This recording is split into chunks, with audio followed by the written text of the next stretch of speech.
Content creator তৌহিদ আফ্রিদির পিতা ও মাই টিভির chairman Nasir উদ্দিনকে গ্রেফতার করেছে পুলিশ। রবিবার 17 আগস্ট সন্ধ্যায় ঢাকা মহানগর পুলিশের জনসংযোগ বিভাগের উপকমিশনার তালিবুর রহমান এ তথ্য নিশ্চিত করেছেন।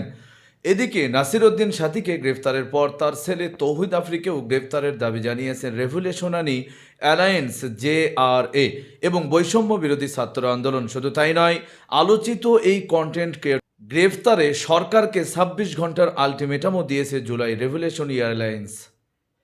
জানিয়েছে আফ্রিদি শুধু বর্তমান সরকারের সময়কালে নয়, বরং বিগত 15 আগস্টে আওয়ামী লীগ ক্যাম্পেইনের সময়েও অর্থ সরবরাহের সঙ্গে যুক্ত ছিলেন।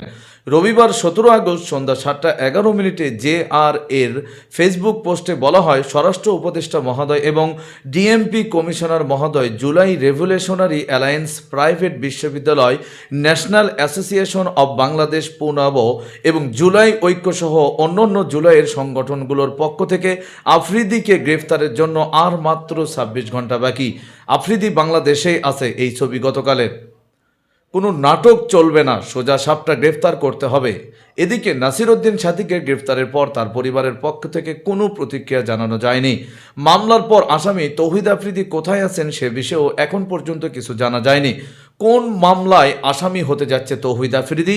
গত বছরের 1 সেপ্টেম্বরে যাত্রাবাড়ি থানায় একটি হত্যা মামলা দায়ের করেন মোহাম্মদ জয়নাল আবেদিন।